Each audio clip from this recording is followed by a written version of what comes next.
Have you ever felt like you're playing a game without knowing all the rules? For most of us, the financial rulebook we're given is simple, straightforward, and passed down with the best of intentions. It's a script, and it goes something like this.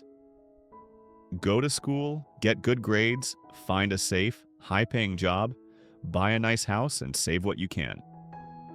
This was the path to security, the blueprint for the good life. This is the script my father lived by.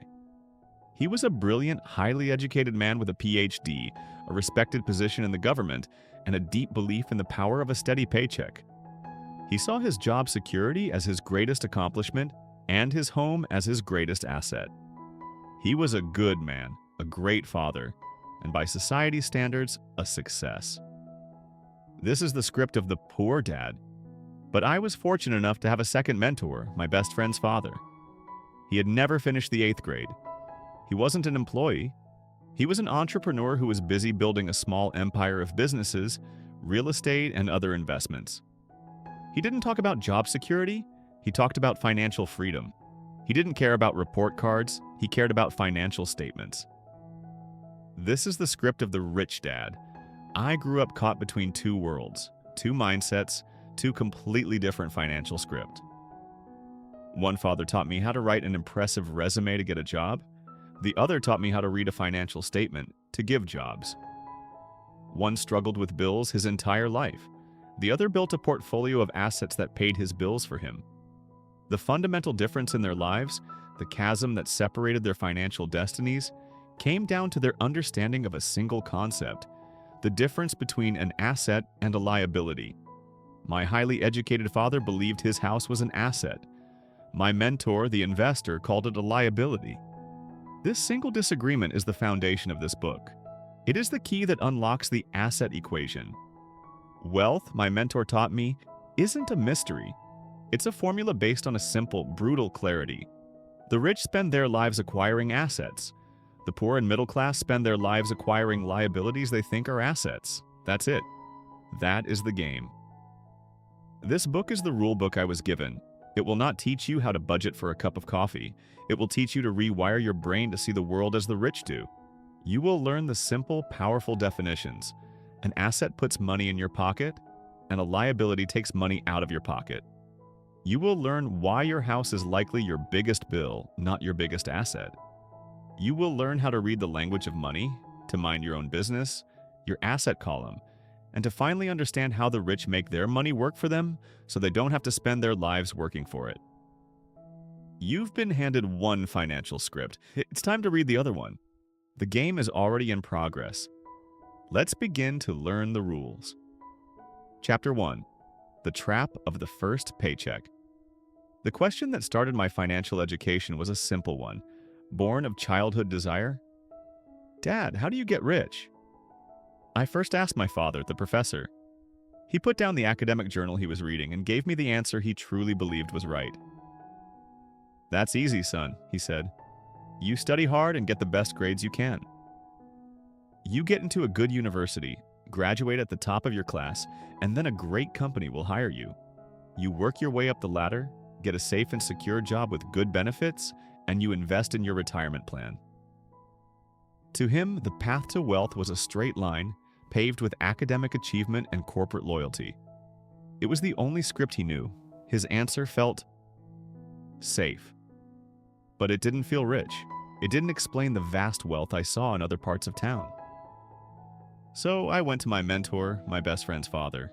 The investor was in the back of one of his small warehouses, reviewing a ledger. I asked him the same question. How do you get rich? He looked up from his papers and a slow grin spread across his face. He didn't give me a lecture, he gave me a challenge. You want to learn? Be here Saturday morning at 8 a.m. I'll give you a job. And 10 cents an hour? 10 cents an hour? Even for a kid, it was an insult. But the offer was attached to a promise of knowledge, so I accepted. For the next 3 Saturdays, I spent hours sweeping the dusty concrete floor of that warehouse. My back ached, my hands were sore, and at the end of each 4-hour shift, my mentor would ceremoniously place 2 dimes in my palm. The 30 cents I earned felt heavy with resentment. I was being used. I felt trapped and angry. On the fourth Saturday, I'd had enough. I wasn't there to work, I was there to quit. I marched up to him and said, "I'm done." "This is a ripoff. You promised to teach me how to get rich, but all you've done is exploit me." He leaned back in his chair and smiled. "Good," he said calmly. "You're starting to get it." My anger turned to confusion. "Get what?" "I'm angry." "Exactly," he replied. "You now know what it feels like to work for money. That feeling in your gut, the one that says your time is worth more than you're being paid? Most people feel that their entire lives. They just quiet it with a bigger paycheck. They get a raise, feel better for a month, and then the trap closes again. They're slaves to their salary, terrified of losing their job because it's their only source of income." He leaned forward. "The real lesson isn't earning more, Leo. It's learning how to not need to earn in the first place. That's why your job is over. If you still want to learn, I want you to come here on Saturdays and work for free." Work for free? It was the most ridiculous thing I had ever heard. My professor father would have called it insanity. But my mentor's lesson about the paycheck trap had struck a chord. I reluctantly agreed. The next Saturday was different. With no wage to wait for, my mind stopped counting the hours. I was no longer an employee trading time for dimes. My brain, now free from the wage earner's mindset, started to do something else. It started to see. As I swept the floor, I noticed a pile of discarded wooden shipping pallets in a corner, marked to be thrown away. They were slightly damaged, but the wood was solid. An idea sparked. After I finished my work, I went to my mentor. "What do you do with those old pallets?" I asked.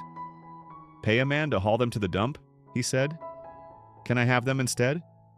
He shrugged. "They're yours." That afternoon, I took 3 pallets home. I spent a few hours hammering them back into shape and reinforcing the broken slats.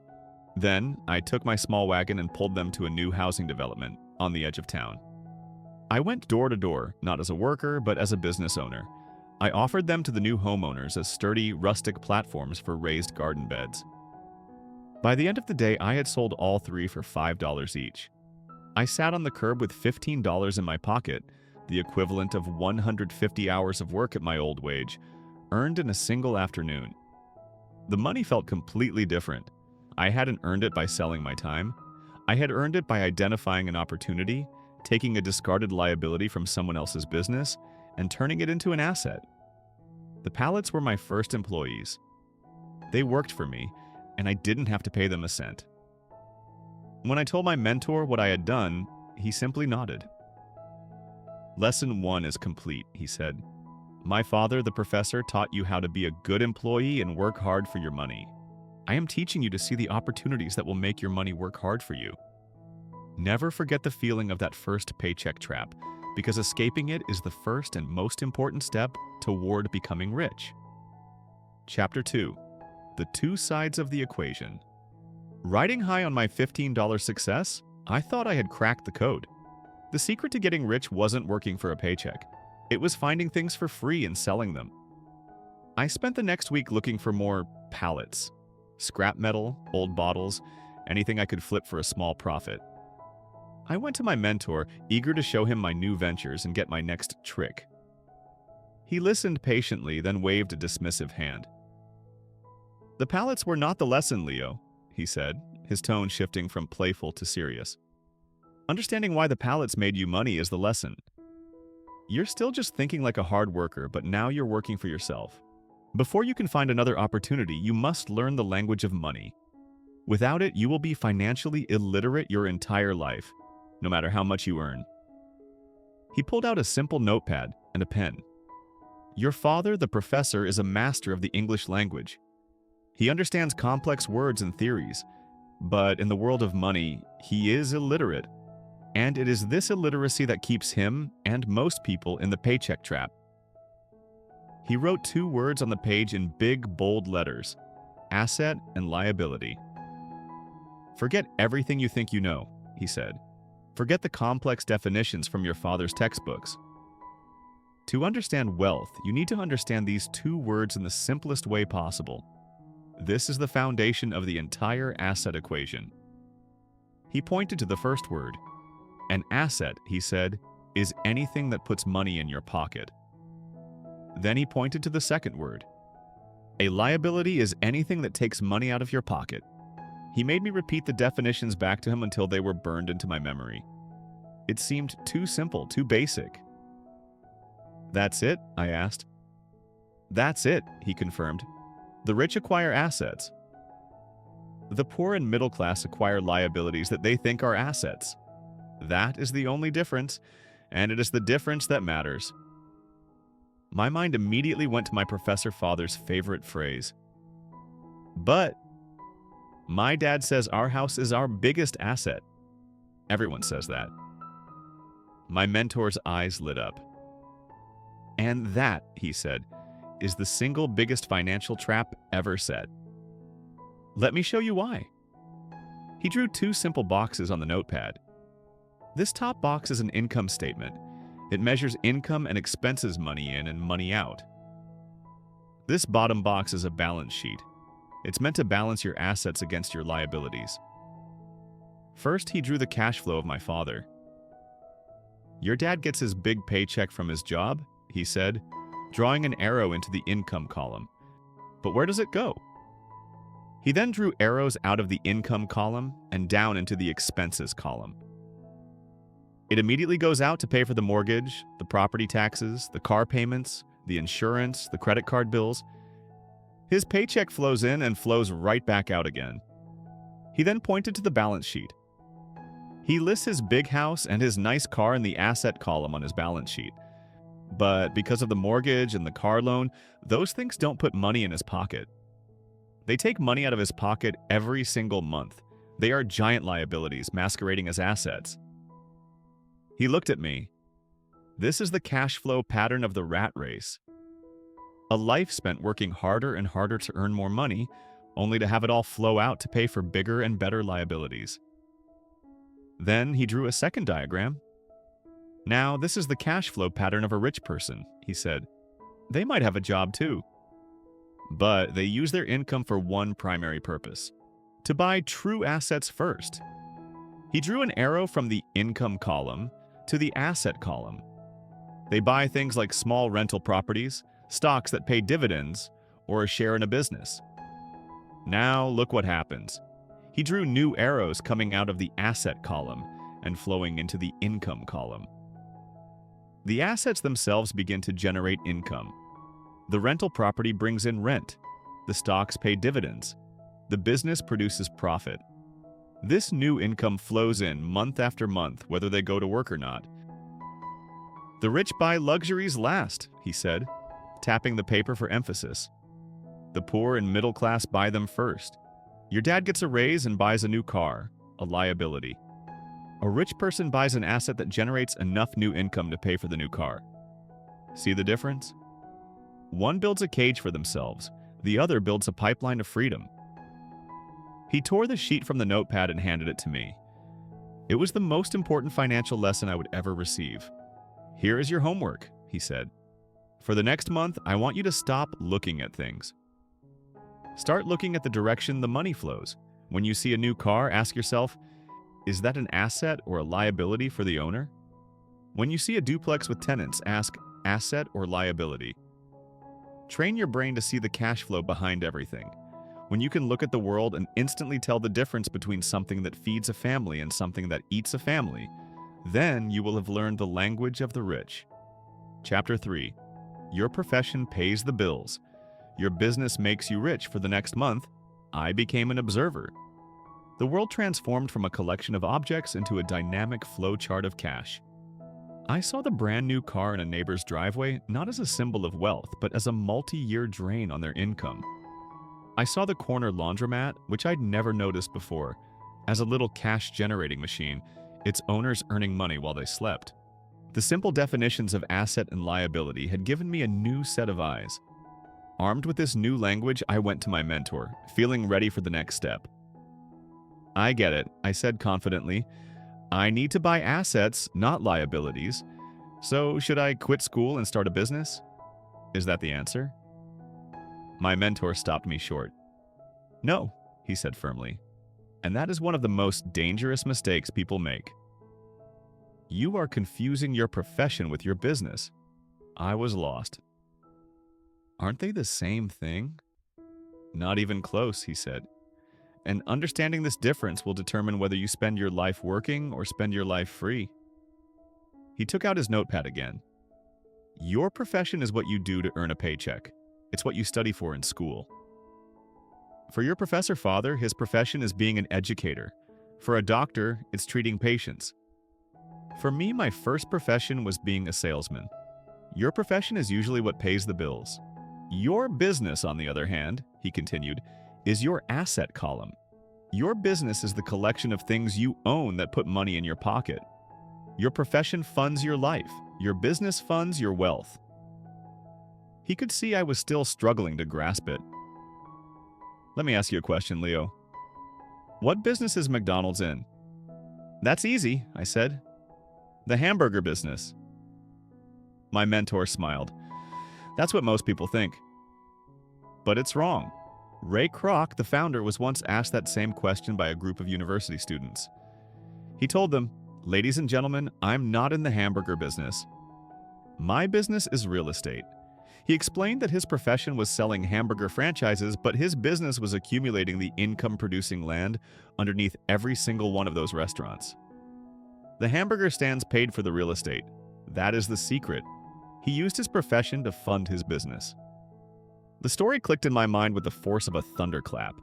So, my mentor said, leaning forward, what is your business? I don't have one, I stammered. He took the cash flow diagram he had drawn for me before and jabbed his finger at the empty box labeled assets. That is your business, he declared, and your most important job for the rest of your life is to fill that box. You need to mind your own business. But what do I fill it with? I asked. True assets, he replied, and he began to list them. Businesses you own that do not require your presence to operate. You own them, but other people manage and run them. Stocks, bonds, and other paper assets. Shares of companies that work to make you money. Income-generating real estate. Not the house you live in, but properties you rent to others. Royalties from intellectual property. Things like books, music, or patents that pay you for your ideas. He looked at me sternly. Most people spend their lives minding everyone else's business. They work all day to make their boss rich. Then they go home and pay their mortgage, making the bank rich. Then they pay their credit card bills, making the credit card company rich. They never take the time to mind their own. He gave me my new assignment. Stay in school. Excel at your chosen profession, whatever it may be. A profession is important. It's the tap that fills your bucket with seed money. But the moment you get your first paycheck and every paycheck after that, you must understand something. A portion of that money belongs to your business, not your landlord or your grocer.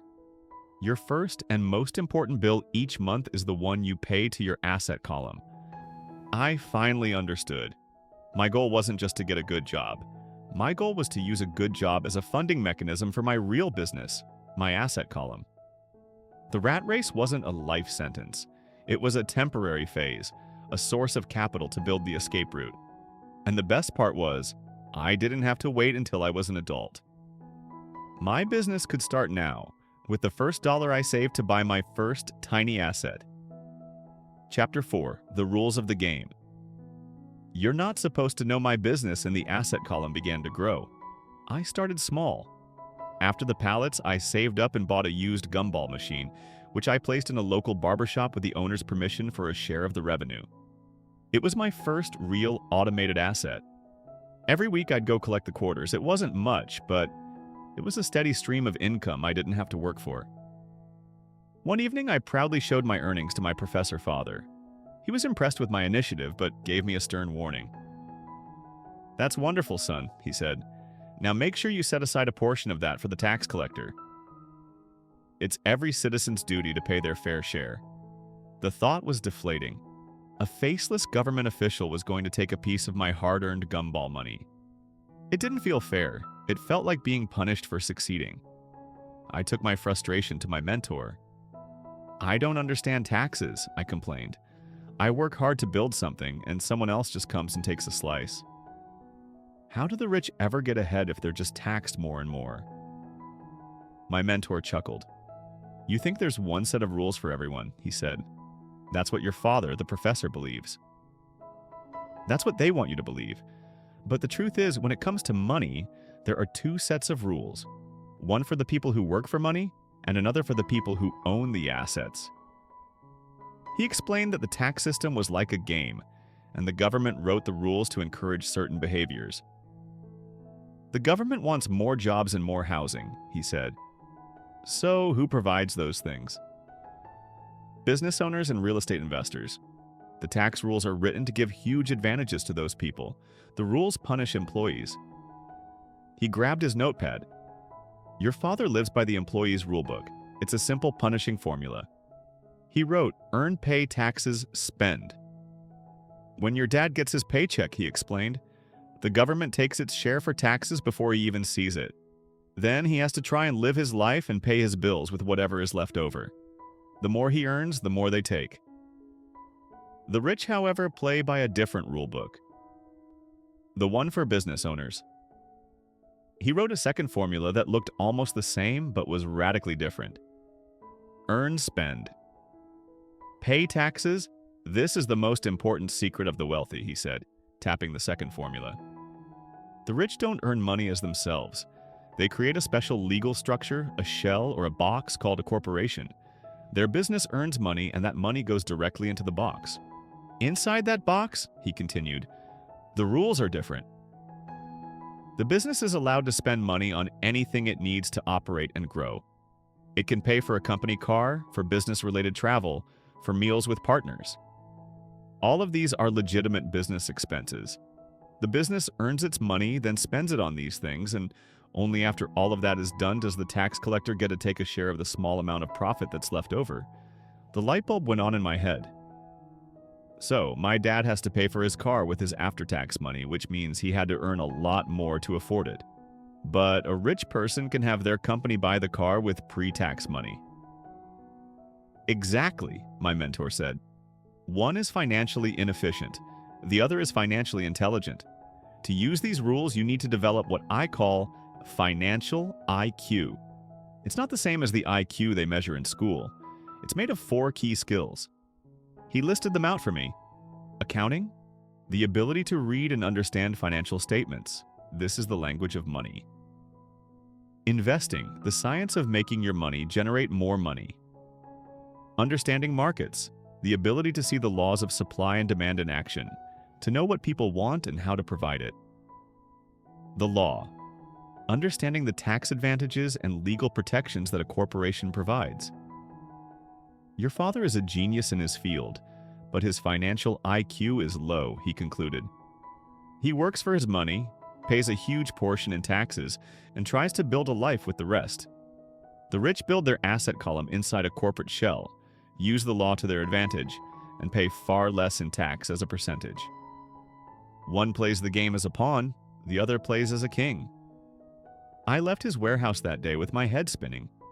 I realized wealth wasn't just about what you buy assets versus liabilities, it was also about the way you buy and own them. I understood that my true business, my asset column, needed a fortress to protect it. That fortress was a corporation, and the key to building it was not just hard work, but a high financial IQ. The game had rules I never knew existed, and I was determined to learn them. Chapter 5. Stop looking for deals, start creating them. I had the blueprint. The rules of the game were becoming clear. Understand assets and liabilities, mind your own business, and use the protection of a corporation. I felt like I had been given a map to a hidden treasure. There was just one gigantic problem. I had no money. The gumball machine was a nice start, but the assets my mentor spoke of are real estate. Businesses required serious capital. I went to him, feeling discouraged. "I understand the map," I said, "but I have no way to fund the journey. It will take me 20 years of saving just to buy my first small rental property. How can I possibly build an asset column with an empty purse? My mentor stopped me. There, he said, his voice sharp. That phrase right there, "I can't afford it," is the reason most people stay poor. It's a statement of defeat. It shuts down your brain and lets you off the hook. Financially intelligent people never say that. What do they say instead? I asked. They change the statement into a question, he replied. They ask, how can I afford it? He explained that this one small change in language forces your mind to go to work. It turns a dead end into a puzzle. It opens up a world of creative possibilities. Your greatest asset, Leo, is not your gumball machine or the money in your pocket. It is, and always will be, the financial intelligence between your ears. Money isn't found, it's invented. You don't look for great deals, you create them. Let me tell you a story. He told me about a small, dilapidated house he had found years ago. It was an eyesore with peeling paint and an overgrown yard, but it was in a neighborhood that was slowly improving. The asking price was low, but he didn't have the cash for a down payment. I can't afford it, is what my brain told me, he said. But I forced myself to ask the question, how can I afford it? And I started looking for solutions. First, I talked to the owners, he continued. I found out their problem. They had to move for a new job in another city in 1 month, and they were terrified of having to pay for 2 households. Their problem wasn't just money, it was time. So I proposed a solution. I offered to take over their mortgage payments immediately, giving them the freedom to leave in exchange for them letting me buy the house with no money down. They would be free of their headache, and I would control the property. They agreed. I was stunned. So you got the house for free? I controlled it for free, he corrected. But it still needed repairs before I could rent it out, and I needed money for that. So again, I asked, how can I get the money? I went to a friend who had some savings in his bank account, earning almost nothing. I identified his problem.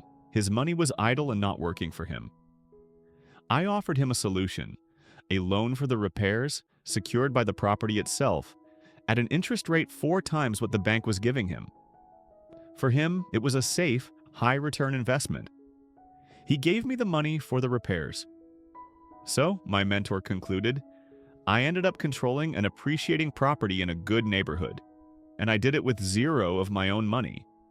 I fixed it up using my friend's money, rented it out to a good family, and the monthly rent I collected was more than enough to pay the original mortgage and the loan payments to my friend. The remaining amount was pure cash flow into my pocket. He looked at me, letting the lesson sink in. Did I find that deal? Number. It didn't exist. I created it. I invented the money by solving the seller's problem and by solving my investor friend's problem. My financial intelligence saw an opportunity where others saw a rundown house, and it structured a deal where everyone won. My mind was the asset that created the asset. That story fundamentally changed my view of the world. I realized that being broke was not a permanent state. It was just a lack of creativity. The universe of wealth wasn't a finite territory where you had to fight for your peace. It was an infinite space where you could create value out of thin air by solving problems. My homework was no longer just to observe. It was to listen for problems. A business owner who wanted to retire. A landlord tired of tenants. A family that needed to sell a house quickly.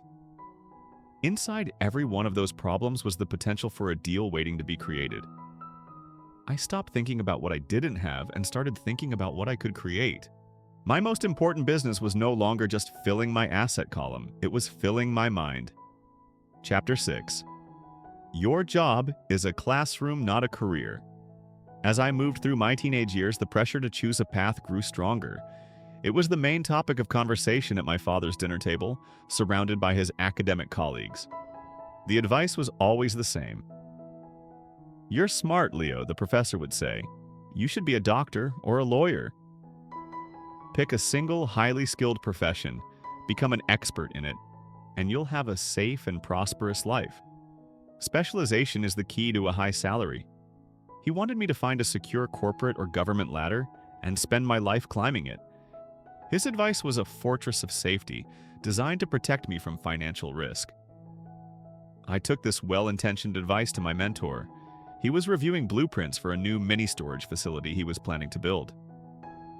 He listened patiently, then rolled up the plans and looked at me. "Your father wants you to spend your life digging one deep, narrow well for your water," he said. "It's a very safe well, and it might pay you a lot of water for a long time. But if that one well ever dries up, if your profession gets replaced by technology or the economy changes, you will have no water and no knowledge of how to find it elsewhere." He pointed to the blueprints. "I, on the other hand, want to teach you how to be a water engineer. I want you to learn how to find new springs, how to dig many different types of wells, and how to build the systems that connect them all. Your father sees a job as a lifelong destination. I see it as a temporary classroom. This was a radical idea. I had been taught that you pick a career and stick with it." "He works for his paycheck," my mentor continued. "You must work to learn. The salary is a short-term reward. The skill is a lifelong asset. The paycheck will feed you this month, but the skills you acquire will feed your asset column for the rest of your life." He then gave me a piece of advice that terrified me. "This summer, when your friends are getting comfortable jobs as lifeguards or scooping ice cream, I want you to do something else. I want you to find the most challenging, uncomfortable job imaginable. I want you to get a job in sales." I recoiled. Sales? Me? I could never do that. I'm not a salesperson. I hate the idea of bothering people, and I can't stand rejection. "Exactly," he boomed, a wide grin on his face. "And that is precisely why you must do it. You think sales is about bothering people. That's what bad salespeople do. True sales is about communication, empathy, and persuasion. And more importantly, it is the master skill for overcoming the two biggest obstacles that stop people from becoming wealthy: fear of rejection and fear of failure." He leaned in, his voice becoming serious. "Everything in the world of business is a sale. When you go to a bank for a loan, you are selling them on your deal. When you raise capital from a partner, you're selling them on your vision. When you negotiate with a seller, you're selling them on the fairness of your offer. If you cannot communicate and persuade, you will always be at the mercy of those who can.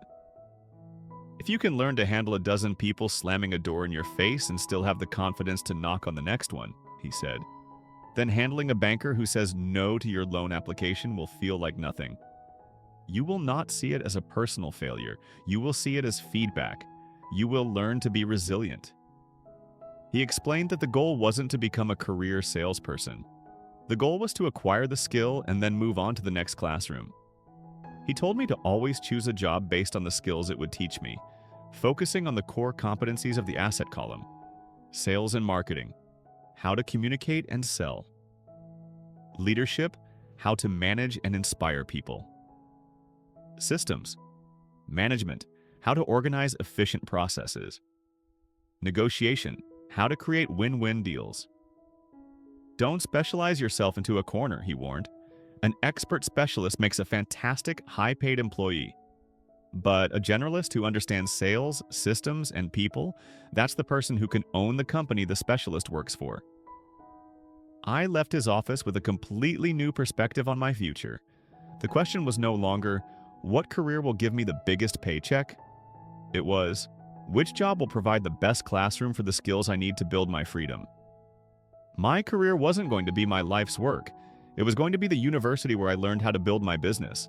And my first terrifying class was about to begin. Sales 101. Chapter 7. Slaying the 5 Inner Dragons. True to my word, I took the most uncomfortable job I could find that summer, selling newspaper subscriptions door to door. And I was, by every measure, a complete failure. Doors were slammed in my face.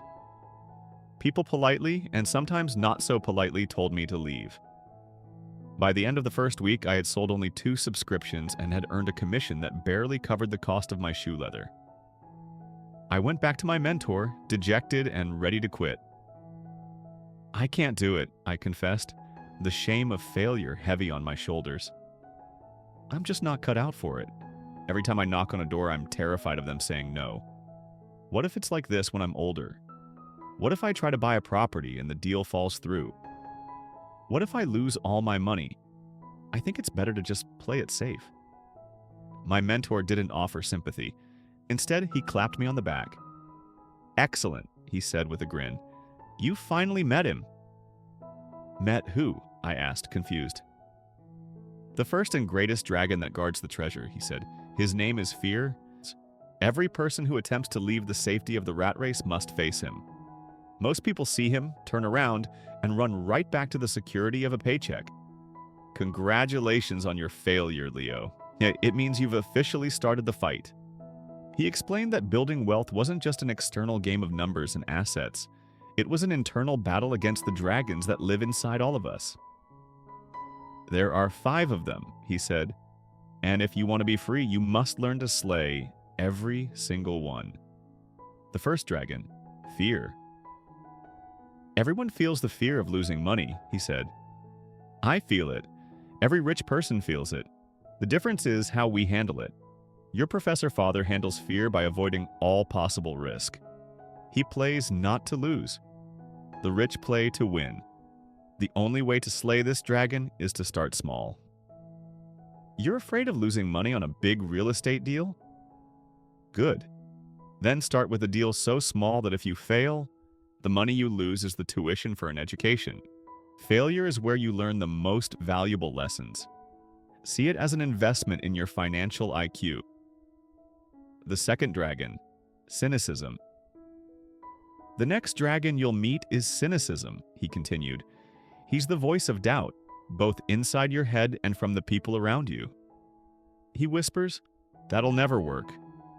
It's a scam.' Or, 'If it's such a good idea, why isn't everyone doing it?' Your broke friends and family will feed this dragon constantly. Cynics criticize, winners analyze. When you hear the dragon's whisper, you can't just ignore it. You must slay it with facts. Do the research. Run the numbers on your deal. Analyze the market. Replace fearful speculation with educated analysis." The third dragon, laziness. "This dragon is the most subtle," he warned. "He is laziness, but he disguises himself as being busy. People are too busy with their jobs, their chores, their TV shows. They are too busy to take care of their finances and build their freedom. The cure for this dragon is a little bit of healthy greed. Not the evil kind, but the deep-down desire for a better life. Ask yourself, what would my life look like if I never had to work again? What would I do with my time? Get a crystal-clear picture of that freedom. That desire is the sword you use to slay laziness when he tells you you're too tired to look at a deal tonight." The fourth dragon, bad habits. "Your future is forged in the fire of your daily routines," my mentor said. And the fourth dragon is bad habits. The most common bad habit is that people pay everyone else before they pay themselves. They get their paycheck, pay the landlord, the government, the credit card company, and then see if there's anything left for their asset column. You must reverse this. The most powerful habit is to pay your business first. The moment you get paid, a portion of that money goes to your asset column. Period. This will create pressure. You might be short on cash to pay your other bills. Good. That pressure will force your financial mind to get creative and find other ways to generate income instead of just dipping into your savings. The fifth dragon, arrogance. Finally, the most dangerous dragon of all is arrogance, he concluded. Arrogance is ego plus ignorance. It's the person who is broke but acts like they know everything about money. They use bravado and strong opinions to hide the fact that they are financially illiterate. The only way to slay this dragon is with humility. When you enter a field you know nothing about, like corporate law or stock analysis, admit your ignorance. Find an expert, read a book, take a class. Your ego will keep you poor by convincing you that you already have all the answers. A truly intelligent mind is always open to learning more. I left his warehouse feeling transformed. My disastrous week of sales was no longer a failure. It was my first battle. I had met the dragon of fear and survived. I now had a field guide for the others. The path to wealth wasn't just about finding assets. It was about forging the inner strength to acquire them. The next day, I picked up my bag of newspapers and walked toward the first door, my fear still present, but my new sword of perspective held firmly in my hand. Chapter 8. The 10-Step Launchpad. I returned from my summer sales job a different person. I hadn't been a great salesperson, but that wasn't the point. I had faced rejection and survived. I had met the dragon of fear and hadn't run away. The experience, as difficult as it was, had forged a new sense of resilience in me. I felt ready. I went to my mentor's office, no longer as a confused kid, but as a soldier ready for his marching orders. "I've learned the theory," I said. "I've faced my inner dragons. I'm not afraid to fail anymore. Tell me what to do, right now, today." A broad smile crossed his face. "Excellent. All the theory in the world is useless without a single step of action. Most people spend their lives waiting to start. You will start now. This isn't a list of tips, Leo. This is your launchpad. These are the 10 disciplines you will build into your life, starting today." He began to outline the plan, and I listened as if my life depended on it, because I knew it did. 1. Find a reason bigger than reality. First, you need rocket fuel. Your why must be stronger than any obstacle. Take out a piece of paper. On one side, write down everything you don't want in your life. The fear of bills, the humiliation of taking orders from a boss you don't respect, the trap of working a job you hate. On the other side, write down everything you do want. The freedom to wake up and own your day, the ability to travel, the power to give generously to causes you care about. Make this list emotional. When things get hard, and they will, this why is what will push you through the fire. 2. Choose your education. Daily, the school bell will stop ringing, but your financial education must never end. Every single day, you will invest in your greatest asset, your mind. Read a chapter of a financial book. Listen to a real estate podcast instead of music in the car. Analyze one deal, even if it's just on paper. The world is changing fast. Your commitment to daily learning is the only thing that will keep you ahead. 3. Surround yourself with assets, not liabilities. The people around you are your most powerful influence. Choose them wisely. If you spend your time with 5 people who are cynical and broke, you will be the 6th. Actively seek out people who talk about money, deals, and opportunities. Join an investment club. Go to a real estate meetup. Listen to how they talk, what they read, and how they analyze problems. Absorb their mindset. Your friends will either pull you up or drag you down. There is no middle ground. 4. Master one formula, then find the next. The world of investing is vast. Don't get overwhelmed. Start with one simple strategy and master it. For you, it was finding discarded pallets. Then it was a gumball machine. Maybe next it's learning how to buy the debt on a property. Pick one niche. Learn it inside and out until it consistently makes you money. Then, and only then, start learning the next one.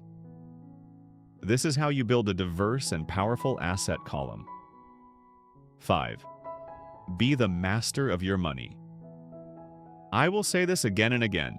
Pay your business first. This is the most critical financial discipline. It's not just about saving, it's about prioritizing your own freedom above all else. When you master this, you master your own behavior, which is harder than mastering money. 6. Build your personal board of directors. You are the CEO of your own life. Every smart CEO has a board of skilled advisors. Pay your professionals well. A great accountant will save you more in taxes than they cost. A great lawyer will protect you from risk you don't even see. Don't cheap out on advice, it's the most expensive mistake you can make. These people are key players on your team. 7. Get your money back, fast. When you look at a deal, the amateur asks, "How much will I make?" The professional asks, "How quickly can I get my initial investment back?" Your goal is to use your capital to secure an asset, then pull your original money back out as fast as possible while still controlling the asset. That free asset is the holy grail of investing. This is how you achieve infinite returns. 8. Let your assets buy your luxuries. This discipline separates the rich from the soon-to-be broke. When you desire a luxury, a new car, a vacation, resist the urge to buy it from your savings or with debt. Instead, buy an asset that generates enough new monthly cash flow to pay for that luxury. The car payment doesn't come from your job. It comes from the rent of a new property you bought. This forces you to focus on building your asset column, not your liability column. 9. Find your heroes. Success leaves clues. Find investors and entrepreneurs you admire, people who have already achieved what you want to achieve. Study their lives, read their biographies, learn their strategies. Don't try to reinvent the wheel. Following the path of a hero will inspire you and show you what is possible. 10. Teach to receive. Finally, the more you give, the more you will receive. As you learn these lessons, find someone else to teach them to. Explaining a concept to another person is the fastest way to master it yourself. When you share your knowledge freely, you will find that more knowledge, more deals, and more opportunities flow back to you. He finished, and the air was still. This wasn't just advice, it was a life philosophy. It was a clear, actionable plan. For the first time, the grand idea of becoming rich felt less like a dream and more like a set of instructions. I had my Launchpad. It was time to start the countdown. Chapter 9. The Hunt. How to Find Your First Deal. I lived and breathed the 10 steps of the Launchpad. I dedicated 30 minutes every morning to reading financial news. I joined a local business book club. I opened a separate bank account for my business and automatically transferred a portion of my earnings into it the moment I got paid. I was building the habits, laying the foundation. But I felt a growing sense of frustration. I was a soldier in training with no war to fight. I was learning all the theory, but I wasn't in the game. I went to my mentor. "I'm ready," I said. "I've saved a small amount of capital in my business account. I want to buy my first real asset, something bigger than a gumball machine. But where do I even look? I scan the real estate listings, I look at the stock market, and everything seems expensive. There are no deals out there." My mentor laughed, a deep, hearty sound. "You're looking for deals in the town square, Leo." Everyone is in the town square. Of course, the prices are high. Deals aren't found in plain sight. They are recognized in the shadows. You have to learn how to hunt. He stood up and began to pace, his voice taking on the intensity of a general briefing his troops. "You must burn this into your mind. You make your money when you buy, not when you sell. The profit is locked in the moment you acquire an asset for a price below its true value. Amateurs look for properties. Professionals hunt for motivation." This was the key. He gave me my hunting guide. 1. Hunt for problems, not for assets.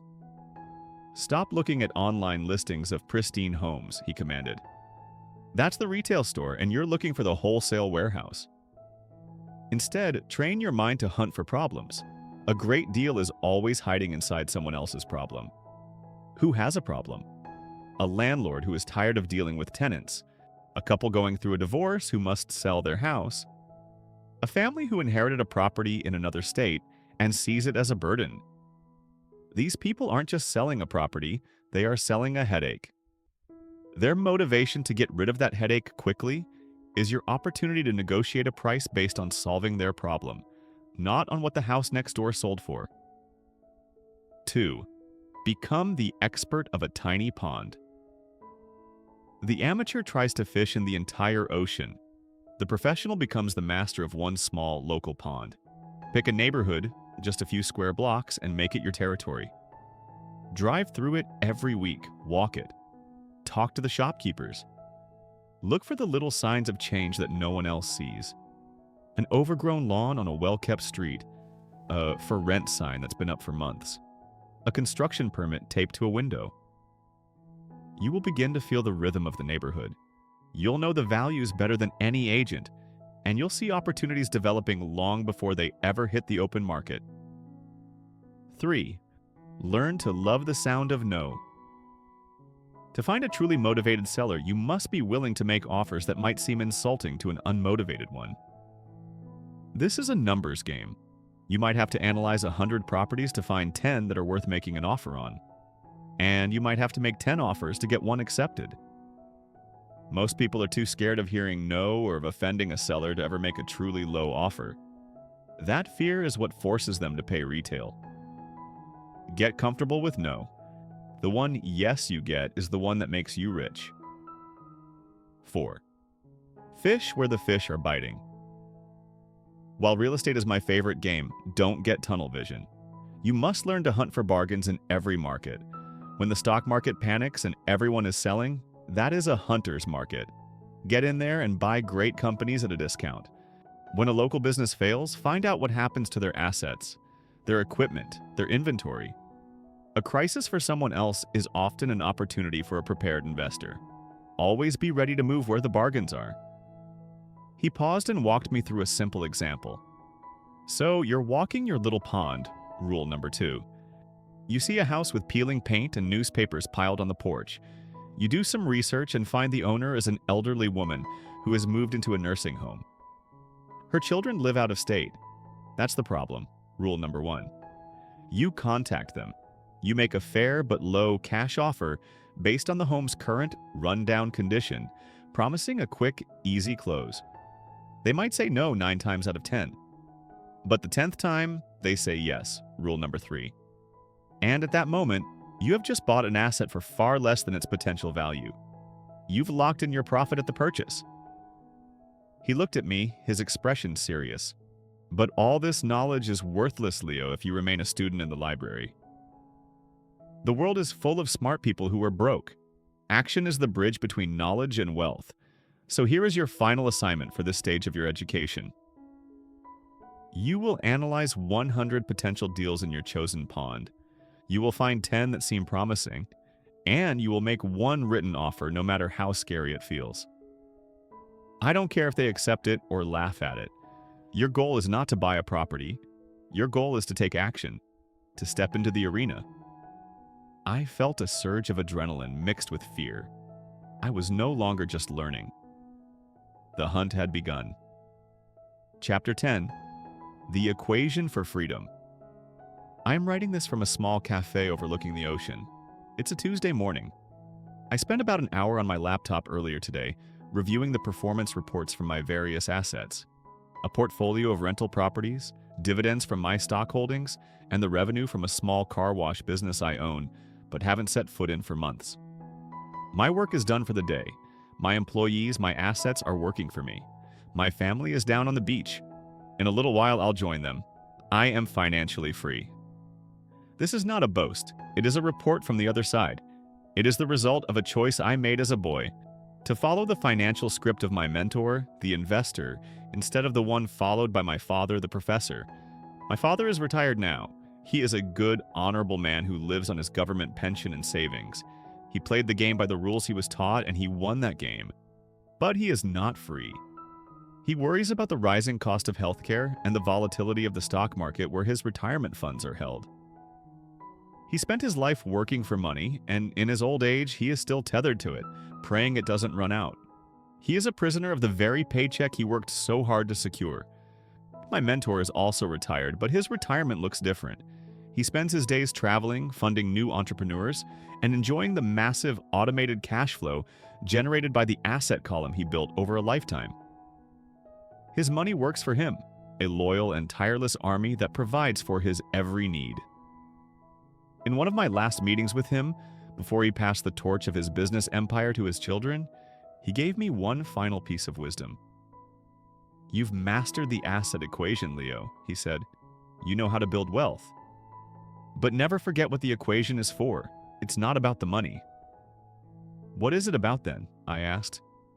It's about time, he said, his voice quiet and firm. Money is infinite. There are trillions of dollars in the world, but time is your only truly finite, non-renewable asset. You are only given so many sunrises. The entire point of building the asset column is to buy back your time, to own your days, to spend your life as you see fit, not as your employer dictates. The equation isn't for wealth, it's for freedom. He then charged me with the final step. Now, he said, you must teach. The knowledge is not yours to hoard. It only grows in value when you give it away. And so, this book is my attempt to fulfill that final lesson. The journey from a broke kid sweeping a warehouse floor to a free man sitting in this cafe was not one of magic, but of following a clear, simple set of principles. It began with understanding the trap of the first paycheck, learning that working for money is the slow road to nowhere. It solidified with learning the language of money, the two simple words that define your financial destiny: asset and liability. It became a mission when I understood I had to mind my own business, my asset column, and use my profession as a funding source, not a final destination. It accelerated when I learned the rules of the game, that the rich use corporations and tax laws to grow their wealth faster. It became limitless when I realized the rich create their own deals, that my mind was the ultimate asset that could invent money from thin air. It became strategic when I learned to work to learn, not to earn, acquiring skills that would build my business, not just my resume. It became real when I learned to slay the inner dragons of fear, cynicism, and laziness that hold most people back. And it all came together in the hunt, the active daily pursuit of deals that turned theory into tangible, cash-flowing assets. Now, you have the blueprint. You have been given the two financial scripts that I was given as a boy. One, taught in our schools and in our homes, is a script of hard work and loyalty to an employer. It can lead to a good life, but rarely to a free one. The other, passed down from the rich to their children, is a script of financial literacy and building systems. It is the path to owning your life. The choice is yours. It begins not with a grand gesture, but with the very next dollar that enters your hand. That dollar can be a seed for your tree of freedom, or it can be a payment to your landlord, your banker, and your boss. It can be used to acquire an asset or a liability. What will you do with it?